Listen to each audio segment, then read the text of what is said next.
Hey everyone, welcome to the Dyl Pickle Movie Network. I am Dylan Randazzo. It is time to predict the Oscars of 2023.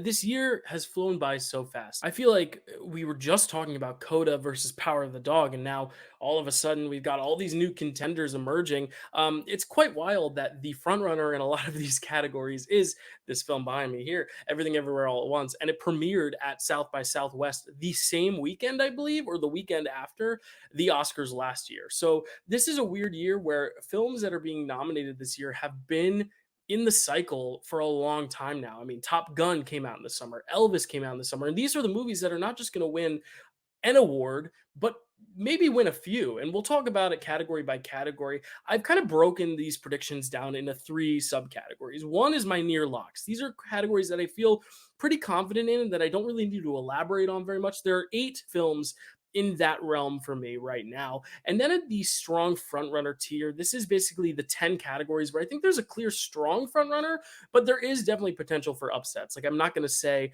oh, it's definitely going to be this. I think there's a very good chance it'll be these films or these nominees, but I still think there's room for an upset, and I would not be surprised if the second runner-up won that award. And then we have 5 categories in my WTF tier. These are the films that or the nominees and categories that I have literally no idea what is going to happen. I can probably pick like a top 2 or 3 in these categories, and in some cases maybe a top 4 even.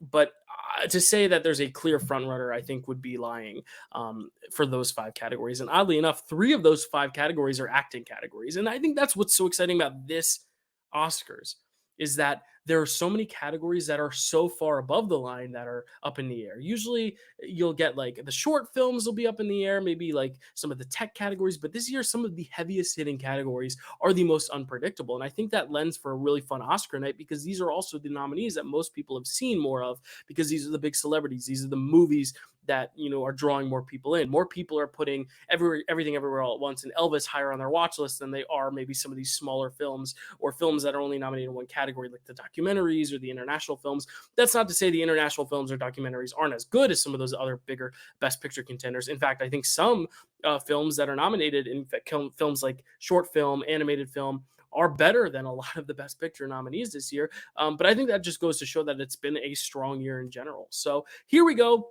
We're getting into the predictions. So if you want to win your Oscar pool, maybe follow this, but it's an unpredictable year. So if you follow this, you may still get some wrong. I'm predicting to get at least 8 correct without a doubt. And these are going to be my near locks. We're going to go out of order in terms of like the presenting order of the Oscars. And you'll see why in just a sec, because the biggest category of the night I have as a near lock. And we'll get there in just a sec. But we're going to start with visual effects because this one is immediately like, I see every person looking at their ballot and going, boom, check Avatar. Like, I really don't think there's a lot of people sitting there like, well, this film had this and this film had this. I think they look at these films, and even if you are impressed by the other films, I mean, there's no film that did more with visual effects than Avatar did. And that's not to say that the other films are not deserving as well, but I think when you look at what the visual effects category was tailor-made for in terms of enhancing the craft and, kind of developing craft that will trend set millions of years of cinema to come. I mean, Avatar really kind of changed the game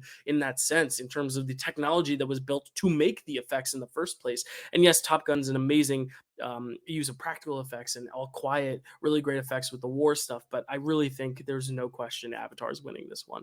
Moving on to animated feature, this one's another lock, I think, and it's Guillermo del Toro's Pinocchio. There's a world where Puss in Boots could be a contender if it maybe comes out a little earlier in the year and has a little bit more time to build traction. But I just think Guillermo del Toro's Pinocchio hit at the right time and has kind of been the front runner this whole Oscar season. It's been pulling awards from pretty much everywhere it can. And it's a name. Guillermo del Toro will be going and accepting that award when he wins. And I think that's just something that the Academy is going to love. Like, oh, let's get that guy up there again. We loved him when he won for Shape of Water. So I really think that's pretty much a near lock, even though I personally wouldn't have even nominated Guillermo del Toro's Pinocchio. I think it's amazing animation. But I think there were some other stories that grasped me in a stronger way. And one of those is Marcel the Shell with Shoes On. If you want to see my personal picks for a lot of these, I did put out the Pickle Awards where I go through all these big categories and some other superlatives, giving out my favorite films of the year awards. So you can check out what I gave the best animated film there. I kind of just alluded to it. But moving on to international feature, this one I think is also a near lock just because there's only one film of these five that is nominated for Best Picture, and it's All Quiet on the Western Front. And I know everyone's saying, well, Pan's Labyrinth was up for a lot of Oscars and won a lot of Oscars, but didn't win international film. But Pan's Labyrinth also wasn't up for Best Picture. And I think if Pan's Labyrinth was up for Best Picture, I think a lot of people who watch all the Best Picture films would be like, oh, yeah, I like that one. I think that was a totally different time. I get the comparisons, but I think a lot of people are trying to talk themselves out of All Quiet winning this by going to Pan's Labyrinth when literally every time it's happened in the last few years where a film has been nominated for Best Picture, Roma, Parasite, I mean, they drive my car. They win the awards. That's what happens when you're nominated for both. And this is also kind of going to be a consolation prize for all those people who wanted to win Best Picture and are maybe going to go with the more popular pick or go with a more sentimental pick. Moving on to supporting actor. This is the one acting race I think we can call right now. It's Ke Huy Quan for Everything Everywhere All at Once. There was one award he lost, and it was the BAFTA to Barry Keoghan. But again, Banshee's a very British-centric movie. Everything Everywhere All at Once was, not necessarily the BAFTA's cup of tea in terms of wins that day. It only won one award, which we'll get to very soon. Actually, it's the next award we're going to talk about. But supporting actor, I think Ke Huy Quan not only has the quality of performance on his side, but there are two Banshees boys. They'll probably split votes. Brian Tyree Henry, I don't think enough people have seen or have thought about Causeway. I think he's great in it. And Judd Hirsch is great in The Fablemans, but I also think The Fablemans has just been losing so much steam. Ke Huy Quan, it's really no contest. He's also got the story, and I think that's the biggest thing is that he's got that narrative, and it's not a narrative that kind of spurted very recently. It's been the narrative this whole season since the movie came out, which, as I said earlier, has been a year in the making. So literally, this guy has been on his Oscar campaign for a year and has been doing a very good job at it. So much so that I don't think anyone's going to be mad if he wins. Moving on now to the category I alluded to, which was film editing. And this is the one award that Everything Everywhere All at Once won at the BAFTAs. And I think that's very telling that it'll probably win here. And I call it a near lock because it's won pretty much everywhere else for editing. I know the one big glaring stat is that usually whoever wins sound also wins editing. But I think this year specifically, Everything Everywhere All at Once is not just the most editing, but it's like a film that is primarily strong and strengthened by its editing. Like the editing is the movie to me. And I think the Academy is going to recognize that too. Even those who don't like the Everything Everywhere All at Once movie as much as others, I think still can appreciate the editing and are, watching this film. You can't argue against that. I think Top Gun has really good editing, and I think that could surprise if you're looking for something to be the potential runner-up, but it hasn't really won anywhere else. The Eddie Awards have drama and comedy splits, so Top Gun did win the Eddie Award, but for drama, but Everything Everywhere All at Once also won the editing award for comedy at the Eddie Awards. So I don't really think you can look to that specific award show as your precursor. I think you got to look at all the other ones, and I think Everything Everywhere has been winning those awards pretty much everywhere else. Now we're moving on to sound, and this kind of goes hand in hand with editing most years. This year, Everything Everywhere is not nominated for sound, so you're not going to get to see that parallel. And I think this is the one where we're going to see Top Gun win. I think there's some categories Top Gun could surprise in later on, but I think this is kind of like the sure lock for Top Gun. And if Top Gun is going to go home empty-handed, I think a lot of people are going to be heartbroken. So I think this is going to be where they award it because it's like the number 2 in visual effects. It's the number 2 in editing.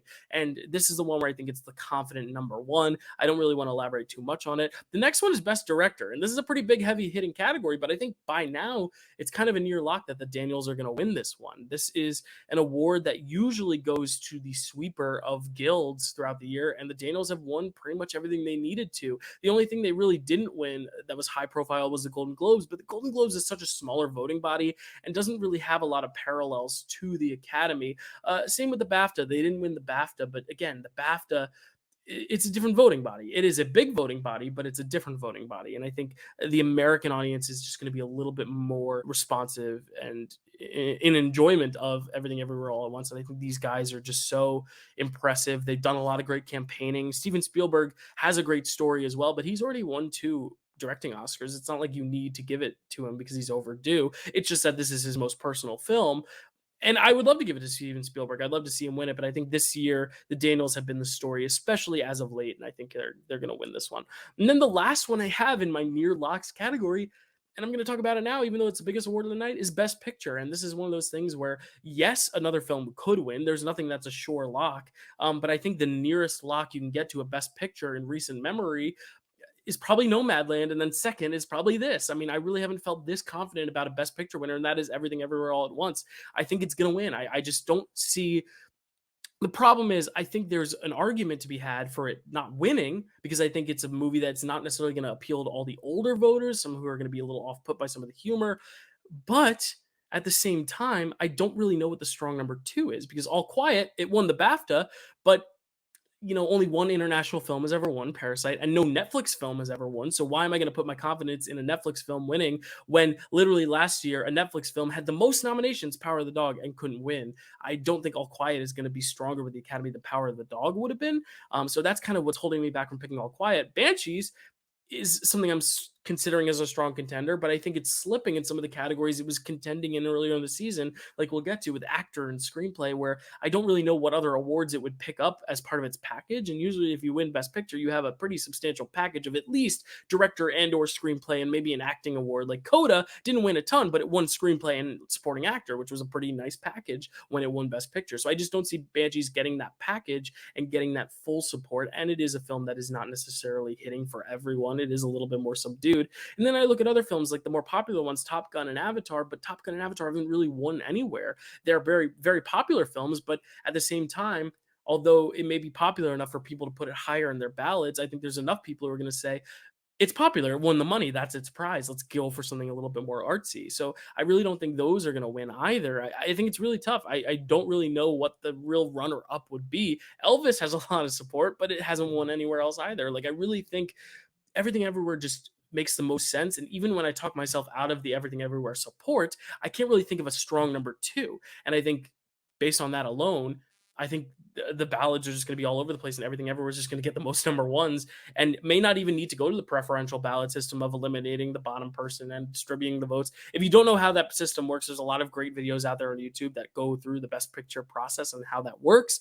So go check those out. But long story short, even if it's not everyone's number one, I think it's going to be most people's number one film when they go to vote. And I think that's alone going to help it a lot. And I think it's a near lock right now at this point. It won all the guilds. No film has ever won every single guild. Its biggest prize. It won WGA, it won PGA, it won DGA, it won SAG Ensemble. Like, it's winning everything except for BAFTA and Golden Globes. But at that point, Golden Globes was so early in the year, and BAFTA was such a different voting body. And All Quiet was just like so beloved by the BAFTAs. And I don't think it's going to be as beloved by this group.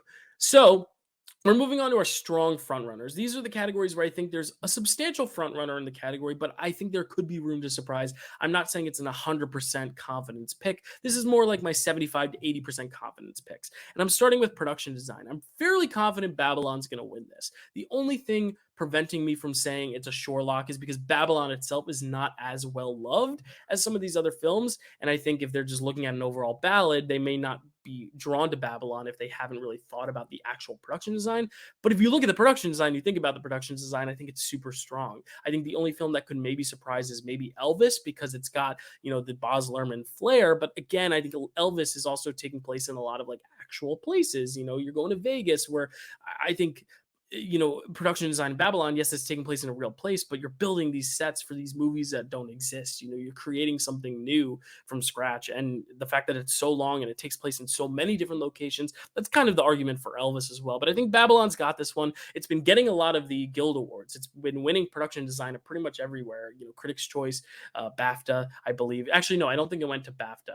I have to check to see what BAFTA went to. But either way, I think it's been winning most places. So I'm pretty confident in Babylon picking up production design. Now we're moving on to documentary. This was a race that I thought was a little bit more tight earlier on the season. I thought it was between Fire of Love, All the Beauty and the Bloodshed, and Navalny. But now, in the past few weeks, we've seen certain films pull ahead. And I think Navalny has become kind of the front runner after winning that PGA and I think the BAFTA. And sometimes that's enough. The late game momentum and the fact that it is a topical film that when it came out, that has become even more topical now. I think that's really going to resonate with people. Whereas people loved Fire of Love when it came out, but now it's the same love for Fire of Love that it was from the beginning. Whereas Navalny, I think the love has grown even stronger, and I think that's going to be a real case for it picking up that win there. So I'm going to go with Navalny, even though I think it could surprise because the documentary branch is also so unpredictable in nominations that the Academy could be unpredictable in their awards of this as well.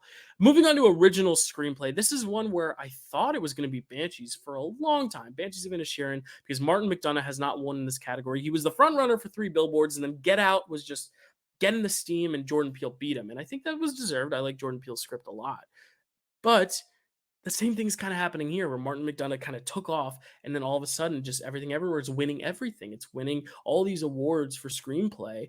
And I think at this point it's hard to pump the brakes on that momentum right now. I think everything everywhere is sailing to a pretty big sweep of director, picture, and original screenplay as far as what I've predicted so far. And I'm predicting it for editing and supporting actor, and I'm going to predict it maybe for one more category. Like, I think it's going to have such a strong night where I don't think the Academy is going to be too concerned about spreading the wealth this year because they're just so passionate and in love with this movie, and deservedly so. The original screenplay is really strong. I mean, you basically have to lay the groundwork and the foundations for the directors to fill in all the blanks and build upon. And I think the original screenplay here is really solid. So it's a good category. I could see Banshee still winning it, but I think Everything Everywhere's got the momentum.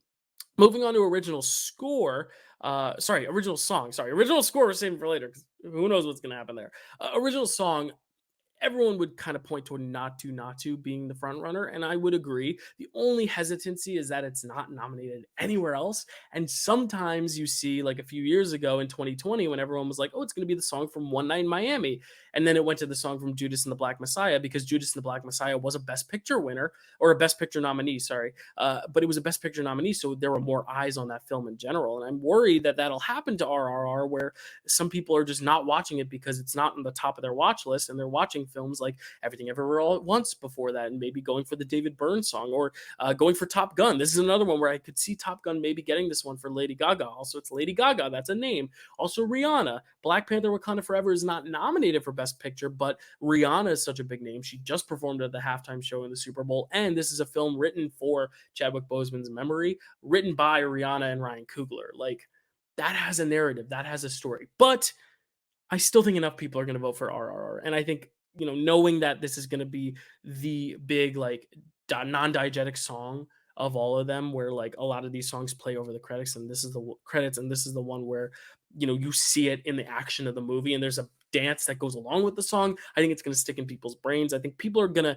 end up giving it the edge, but I still am not 100% confident in it because of what happened with Judas and the Black Messiah a few years ago, when I was very confident about Speak Now winning that Oscar. Moving on to makeup and hairstyling. This one, I was kind of at a 50-50 between Elvis and The Whale, but I think as the weeks have gone on, I think Elvis has just been a little bit stronger with guilds. I also don't see a world where Elvis doesn't pick up at least a few wins. And I think, this is going to be one of those categories where it does win because it has just so much support. It was nominated in so many texts, and I think makeup and hairstyling is a good one. It totally transformed Austin Butler into this film's version of what Elvis is, not trying to be a replica of the actual Elvis, but trying to make its own distinct version in this universe. And then Tom Hanks's makeup, not just his kind of goblin-esque fat suit moments, but the old age makeup as well is really impressive on Tom Hanks's character. So I think it has more things to point at, whereas The Whale, it's one centerpiece makeup job, and a lot of people have been off put by how the film kind of fetishizes the makeup in it,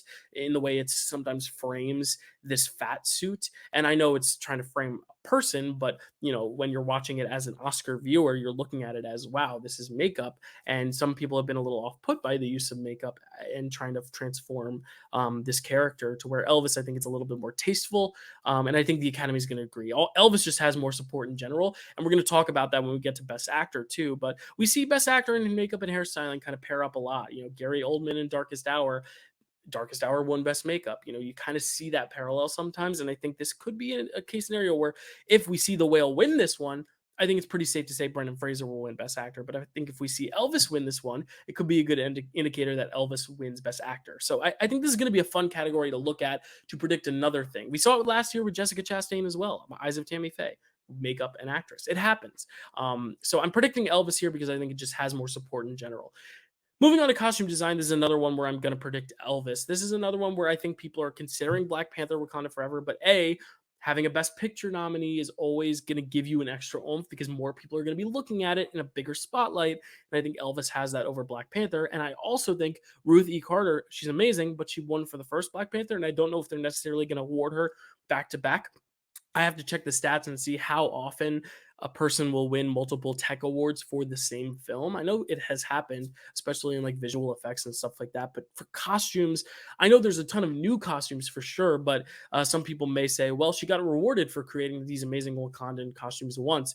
Let's award it to someone else. Let's award it to someone who's literally recreating Elvis's outfits and, basically giving him a different costume for every single musical performance in that film. I just think costume design, Elvis has that momentum. And I think, like I said, it's going to pick up some techs. And I think makeup and hairstyling and costumes is going to be those two techs it picks up as part of its package, which who knows? Maybe it'll win Best Picture. Who knows? We'll get there. Actually, no, we already got there. We said everything everywhere all at once. Anyway, moving on now to some shorts that I have in these categories. Shorts are so tough to predict. I think there's a strong frontrunner, though, for live action short, and I think it's An Irish Goodbye. I originally thought it could be Le Pupille, and I think that's the strong runner up because it has Alfonso's name attached to it. It has Alfonso Cuarón's name attached to it. It has Disney Plus's name attached to it. But historically, this category tends to go to English language films, and Le Pupille is in Italian.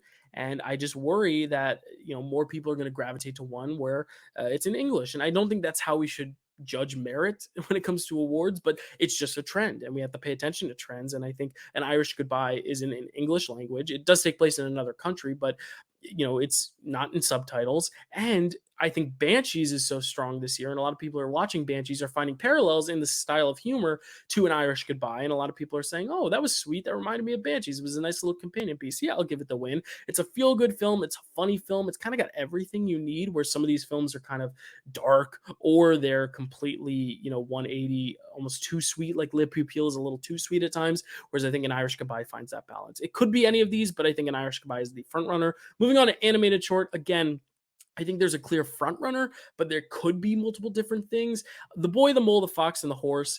I didn't like it, but a lot of people are liking it, and it kind of has that push because it's Apple and it's J.J. Abrams. And I know I just argued against that with Le Pupille, but I think for this case, it's in English, and it kind of has just the highest profile of any of these films. And I just feel like the other films, it's kind of like what I said with what was it? What category was it? Oh my gosh. Oh my God. Oh, picture, best picture, where, I don't know what the number two is. And that's kind of how I feel about animated short, where there's a lot of good films and a lot of them could win. Ice Merchants could win. I think My Year of Dicks could win. I think Ostrich could win. The only one I don't see winning is Flying Sailor. But when I look at it, I don't know which one is the potential contender, to where I think a lot of those could split votes. And at the end, I'm just going to go with kind of what the consensus pick is. And it's The Boy, the Mole, the Fox, and the Horse, which I don't really think is a good pick, but the Academy has disappointed me time and time again. The only thing preventing me from saying it's a lock is, like I said, there is a lot of good competition. I think this is just a good year for animated shorts. And the BAFTA winner has historically not gone on to win the Oscar. And The Boy, the Mole, the Fox, and the Horse did win the BAFTA, which gives me a little bit of pause. But I still think it'll squeak out a victory just because it's the highest profile, and I really don't know what else will win. I don't know what the strong number two is. Is it My Year of Dicks? Is it Ice Merchants? I don't know. So yeah, that's what I'm going with. It's hard to say. Moving on to adapted screenplay. This is an award where I've been worried all season that maybe it's not going to be Women Talking. Women Talking is my pick in terms of like what I want to win. And it's a movie that makes a lot of sense. It's all about its screenplay, but there's a few things working against Women Talking here. It doesn't have an acting nomination, and historically, usually we see the adapted screenplay winner and the original screenplay winner going to a film that has an actor nominated. Now, you look at this category, Glass Onion doesn't have an actor nominated, All Quiet doesn't have an actor nominated, and Top Gun Maverick does not. The only one that does is Living. So I think if we're going to see a huge surprise, I think it'll come from Living. But I'm not going to predict it. I'm still going to predict Women Talking because no film has ever won Critics' Choice, ASC Scripter, and WGA, which is the Writers Guild Award, and lost the Oscar. And Women Talking has won all three of those awards. I just don't see a world where a film wins all three of those biggest script awards of the year and loses the Oscar. It didn't have a good showing at BAFTA, and All Quiet did. And that's why I'm also considering All Quiet, but I really think Women Talking, this is the award to award it. I think it's all about its writing. I think Sarah Polley is someone who is beloved by so many people, and this is a chance to get her up on stage as well. And I don't think you have that big name attached to any of the others like you do here. So I'm gonna predict Women Talking, though the stat about the acting thing has me worried. Not that Living's bad. I haven't seen Living actually, but I just don't know. I just don't know if Living has that support either, though. That's why this is such a tough category. But I do still think Women Talking is slightly pulling ahead here. Moving on to cinematography, this is the last one in my strong frontrunner category. This is a category that I thought was pretty much locked up. As soon as Top Gun Maverick was snubbed, I said, okay, it's going to go to All Quiet. But in the past few days, I've kind of been thrown for a loop because Elvis won for the ASC Cinematographers Award. And I think there's a story to be had where the cinematographer, Mandy Walker, would be the first woman to win this award. And I think a lot of people, if they're thinking in that mindset, are going to say, oh my God, yes, we love Elvis and we love making history. Let's make history and give this a win. The reason I'm not predicting it, though, is because it hasn't won everywhere else. Everywhere else has either gone to Top Gun Maverick, which was snubbed here, or All Quiet. And I think All Quiet has just had more momentum in general for techs than some other films have. Elvis has had some strong, momentum in the tech awards, but I think this is more of a visually cinematography. I think All Quiet is more of like the more visually impressive film to the Academy, whereas Elvis, there's a lot of other things people are drawn to, like the performance or the costumes or the way it was edited, less so than the actual like stunning shots and shot composition the way they are with All Quiet. Though I could see Mandy Walker making history here, so I'm not so sure, but I am going to predict All Quiet just because I also think All Quiet is going to win some of these techs, or at least one of these techs, and I think this is where it could win and pick up a few more Oscar wins, because I don't think it's going to go home with just international feature. I just don't think that's going to happen because it was so beloved by BAFTA. So moving on to my 5 WTF categories, and we're going to start with documentary short because this is one that not a lot of people have seen all the shorts for. And I think that's why it's also hard to predict, is because you don't really know if the Academy is going to go for like the more sentimental one or they're going to go for the deeper one, the more political one. And I think this category has a lot that kind of range. You have the sweet one about the animals, which is Elephant Whispers, and then you have something that's like kind of dark and about society and racism with Stranger at the Gate. And the Oscars tend to go for one or the other, the cute one or the one that's like very political and in the now and has something to say and has like this deep message. And I think it's just going to come down to which one the voters are more drawn to. And to be honest, I think Stranger at the Gate has had a little bit more controversy, whereas the Elephant Whispers, I haven't heard anything really negative about it. So I'm gonna predict the Elephant Whispers, though I'm not very confident with this one. This one is very WTF. I really don't know what's gonna happen because it could be neither of them. I think Haul Out's really good, but it just doesn't feel like a winner to me in terms of like what the Academy normally goes for. How do you measure a year? Also doesn't feel like an Academy thing, but it was my favorite. And if it's a lot of other people's favorites, it's kind of the biggest tearjerker. Maybe it'll get there. The Martha Mitchell effect, another one that is very political and very powerful. And maybe it's just because of the topical nature of the comparisons to Nixon's presidency to some of the stuff we've been facing in modern politics too. That could win too. I think this could go to many different things, but I'm going to go with the Elephant Whispers just because it's the one about the cute animal that everyone could say, oh, I like that one. Whereas Stranger at the Gate is a little bit more polarizing. I think of when My Octopus Teacher won Best Documentary a few years ago. Everyone's like, that one won, and it's just because it was sweet and made people feel good. So I'm going to go with the Elephant Whispers here, even though I'm not that confident. Now we're moving on to Best Original Score, and this is the one where I was like, I don't know. It could be 4 things. Literally. The only one I don't see winning is Banshees, only because Banshees, there are so many other things that people are more drawn to than the score. The score is great, but I don't think it's one of those like movies where you watch and you're like, oh, but the music. And I think The Fablemans is in a similar vein where no one's really leaving that being like, wow, the music, but it has John Williams' name attached to it. And this was supposedly going to be the last team up between Williams and Steven Spielberg. It's a way to kind of give him that career win, but I kind of am ruling him out because of the same reason I'm really ruling Steven Spielberg out, because he's already won a bunch. Like, I don't think there's an overdue narrative. It's just kind of like, oh, it'd be nice to kind of end his journey here. But he also announced he's not retiring. So I don't think there's that pressure to give him one last Oscar. I don't think there's pressure to give him an Oscar. He's gotten a lot of Oscars. So I think it's a 3-horse race. And Everything Everywhere was one I wasn't really considering until I thought about it. And I said, you know what? If there's no clear frontrunner, maybe they just go for the film they like the best, and Everything Everywhere is going to win Best Picture. So I was like, you know what? Everything Everywhere, I think, is a strong like number three. But the only reason I'm not predicting is because it hasn't really won in a lot of places. My top two here are between Babylon and All Quiet. The thing against Babylon is the fact that it's not a Best Picture nominee and it's not really nominated in a lot of places.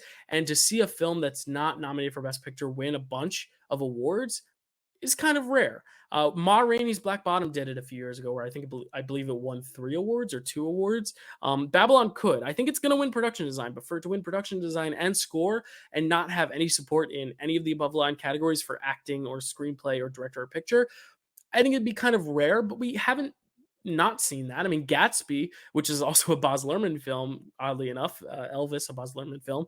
Great Gatsby, picked up 2 wins and wasn't nominated for any above the line categories. So it could happen. It could just be that they think it's the best earworm because it is the catchiest of the scores. And then we have All Quiet, which I can't stand that score, but it is very like Hans Zimmer-esque. And I think a lot of people will watch that movie and be like, oh, the music, because the music is very in your face. But in a film like Babylon, I feel like the score being in your face makes sense to the story, even though it was distracting a little bit to me. Whereas All Quiet, I don't think it needed that score to just kind of cut through everything. I think you could have just let the film be.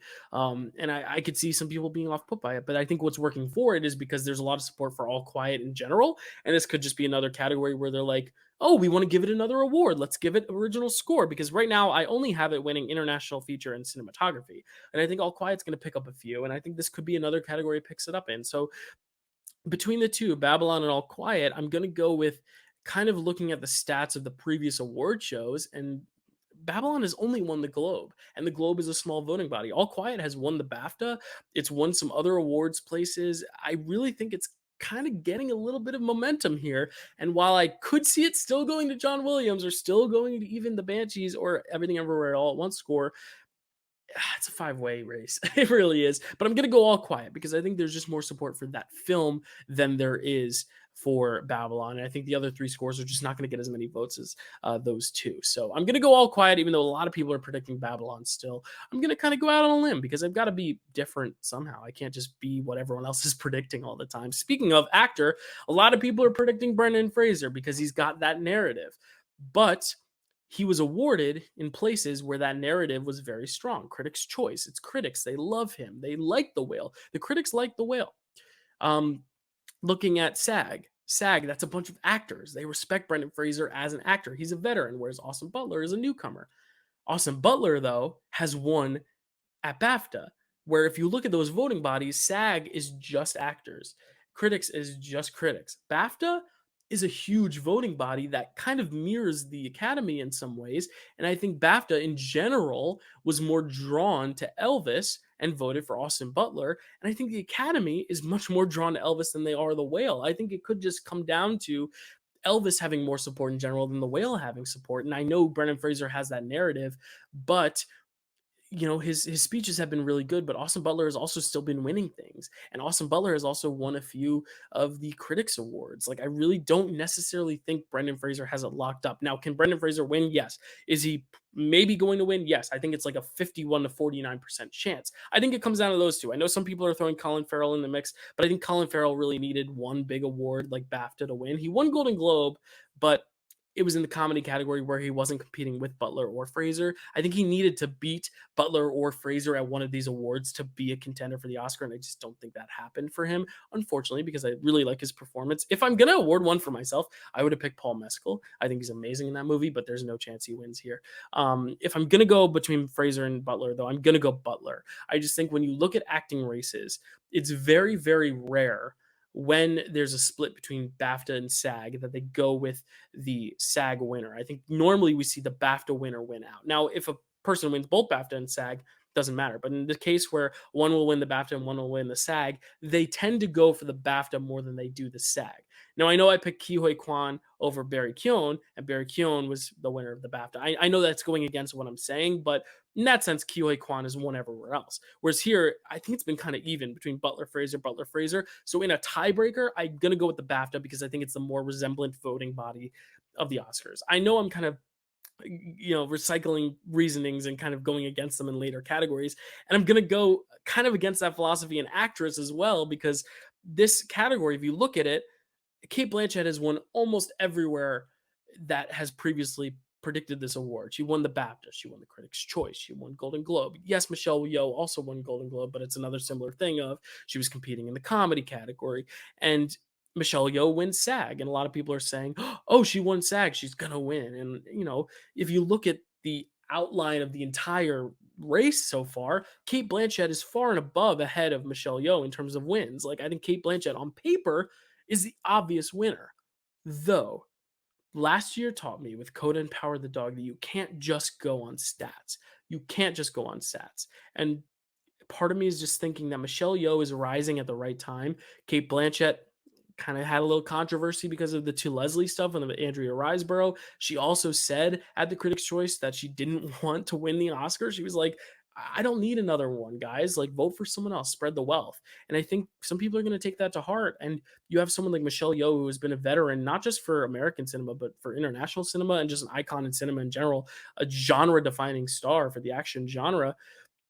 I mean, I just think this is a perfect opportunity to award a legacy like that. Kate Blanchett doesn't need a third. Now, we saw Frances McDormand win a third a few years ago, and some people are saying, well, Frances McDormand won a third. They didn't care about that. But Frances McDormand was also part of the Best Picture winner, Nomadland. Who's part of the Best Picture winner here? Tar is not going to win Best Picture. Everything Everywhere is. And I think that's what also gives Michelle Yeoh a little bit of a bump, is that people who just want to support the movie in general, I mean, it almost feels a little weird to support that movie in Best Picture, Director, Screenplay, Supporting Actor, Editing, and the one person you don't award is your lead, who is kind of carrying the movie essentially on her back. Yes, there's a lot of other amazing performances around her, and Ke Huy Quan is my favorite part of that movie, but she is the one grounding that film. It is her film. She's in all the film. It's her mind. We're seeing it from her point of view. So I think a lot of people are going to vote for her because of that too. I just think this is one of those categories where I'm going to throw stats out the window, because I think Kate Blanchett, while she has the stats, I think Michelle Yeoh has the passion. And a lot of people are going to say, well, then why didn't you go with Brendan Fraser? Because he just won at SAG and he has that passion. Yes, but The Whale doesn't have the passion. Everything Everywhere All at Once has the passion. The Whale was only nominated in 3 categories, for makeup and then 2 acting awards. And The Whale was supposed to be a lock in screenplay and a very close lock in picture, and it didn't get nominated for screenplay or picture, which means the Academy in general was much lower on The Whale than a lot of other people. I think the actors branch was big on The Whale. They nominated Hong Chow and Brendan Fraser, but the acting branch is only one part of the Academy. It's the biggest part of the Academy, but it's not all the Academy. I think the actors branch is going to vote for Brendan Fraser, like we saw with SAG. I think the rest of the Academy, the ones who are in the tech awards, who are voting for films like Elvis, are going to favor Elvis. And that's why I predicted that there. And I think that's what's going to happen here. I think Michelle Yeoh, her movie has more support. And I think she has just been getting that momentum in the late game that something like Coda did over Power of the Dog. I think it's a very similar parallel where Michelle Yeoh is Coda, where she was nominated for everything, but not really winning much. But then all of a sudden, just the passion was turned on. And from then on, she was winning out, even though Power of the Dog was sweeping everywhere else, just like Kate Blanchett is sweeping everywhere else. And I think that's what this race is going to come down to. And now our final award that we're going to predict is the toughest race, because for some of these categories, we've had like a very clear top 2. Michelle Yeoh and Kate Blanchett, Brendan Fraser and Austin Butler. Supporting actress has 3 frontrunners, 3 legitimate chances to win. And I think Stephanie Hsu is happy to be there. I just don't see her getting the votes, because especially her co-star, I think, is going to take more of the votes in this category. Hong Chow, another thing where I just don't think The Whale has that support to give her a win. The other 3 I'm looking at, though, the 3 I legitimately think could win, are Angela Bassett, who has swept the early part of this season. She won a lot of the big televised events like Golden Globes, Critics' Choice.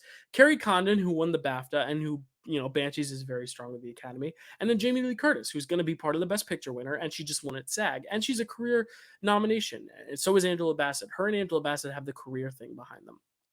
What's working against Kerry Condon is the career thing. If you're going to award someone for their career, you're going to award either Angela Bassett or Jamie Lee Curtis. What's working against Jamie Lee Curtis is the fact that there's another person from her movie in her category that could split votes with her.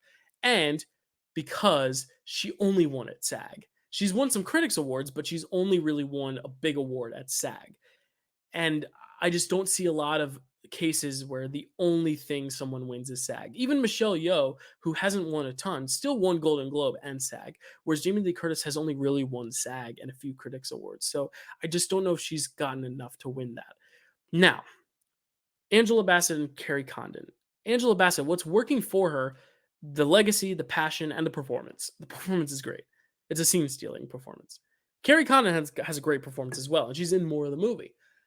Angela Bassett, though, the thing working against her is the Marvel, is the fact that is this Academy going to get on board with awarding a Marvel performance? And I know it shouldn't matter, but in the end, they've awarded only 2 comic book performances from what I can remember, and that's Joaquin Phoenix and Heath Ledger. Are they going to go for another film in a franchise that has been getting a lot of flack recently? The visual effects department has been getting a lot of flack. Famously, there have been performances snubbed because they're Marvel performances and they just aren't taken as seriously. If the Academy is able to kind of set aside the fact that it's a Marvel movie and vote purely on legacy and performance, she could win. The only thing is also that the last 2 awards she lost were 2 really big awards, BAFTA and SAG, and they happened right before voting. And I think if people are watching these awards and they're seeing, oh, Angela Bassett's not winning anymore. Oh, okay. So who am I going to vote for? Oh, Carrie Condon or Jamie Lee Curtis. Okay. I think order really matters. And I think Angela Bassett, if the Globes and Critics' Choice had happened before voting and SAG and BAFTA had happened earlier, Angela Bassett may have had the momentum. But I think Angela Bassett started strong and then started losing, whereas the other 2 started low and then started winning. Carrie Condon reminds me of a very specific person in 2015 for the 2016 Oscars. There was another person who was winning every award under the sun because they were playing a very beloved character. Let's call him Rocky Balboa. He was winning for a movie called Creed. Um, I think you know where I'm going with this. He was winning every award under the sun. He won BAFTA, or sorry, he won Critics' Choice, he won Golden Globe, and then he lost BAFTA. And everyone was like, oh, okay, he lost BAFTA. Who won BAFTA? This guy, Mark Rylance, who really hasn't been in a ton, isn't really a household name. He was a big stage actor, not really a big film actor at the time, but he was in a Spielberg movie. It was nominated for Best Picture, and people liked that movie and figured that's where we're going to represent that film and gave it to Mark Rylance. SAG went with Idris Elba, which was surprising because Idris Elba wasn't nominated for the Oscar. But again, Sylvester Stallone lost at SAG. And that was kind of the indicator where he might not be winning the Oscar. And then sure enough, the Oscar, they went with the BAFTA winner. I think the same thing's going to happen here. I think this whole season we've been like Bassett, Bassett, Bassett, Bassett, Bassett, but she's part of a franchise. She's part of a big like blockbuster film. She's a legacy performer, a legacy character that people are going to want to award. But then all of a sudden, this really beautiful art house film, Banshees of Inisherin, that has a lot of Best Picture support comes along, and it's not really going to win in many other categories. And Carrie Condon's really good in it, and they may say, "Hey, let's go for Banshees here because it's not going to win everywhere else." And then you have Jamie Lee Curtis kind of coming out of nowhere for SAG, but I think that's just a little too late.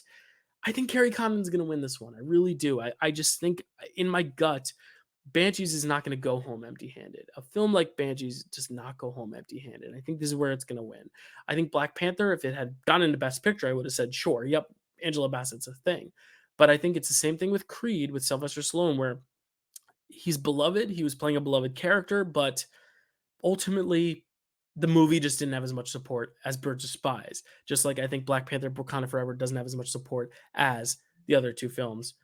And I think Jamie Lee Curtis, she's splitting votes with Stephanie Hsu, which is why I think Carrie Condon slightly ekes it out. Again, this is the hardest one. This is why I saved it for last, because this is the one where if Bassett wins, I won't be surprised. If Condon wins, I won't be surprised. If Curtis wins, I won't be surprised. If the other 2 win, I'll be surprised. And I would be very happy to see the other 2 win. I like all 5 of these women, but that's where I'm settling. I'm settling on Carrie Condon because I just think Banshees is not going to go home empty-handed. And I think Condon resembles kind of like that. We're not just going to vote for the celebrity because they're celebrity. We're going to vote for the best performance kind of thing. And I think that's kind of what we're going to see in Best Actor too, where Butler just gave the performance that appealed to most people, whereas Brendan Fraser's the legacy. He's got the story, but story doesn't always matter. Look at Mickey Rourke in The Wrestler. He lost to Sean Penn. Sean Penn's great, but at that point, Sean Penn had already won for Mystic River. Sean Penn didn't need to win again.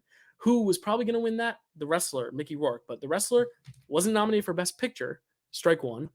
And it was a performance in a film by Darren Aronofsky, strike two. Brendan Fraser also in a film by Darren Aronofsky.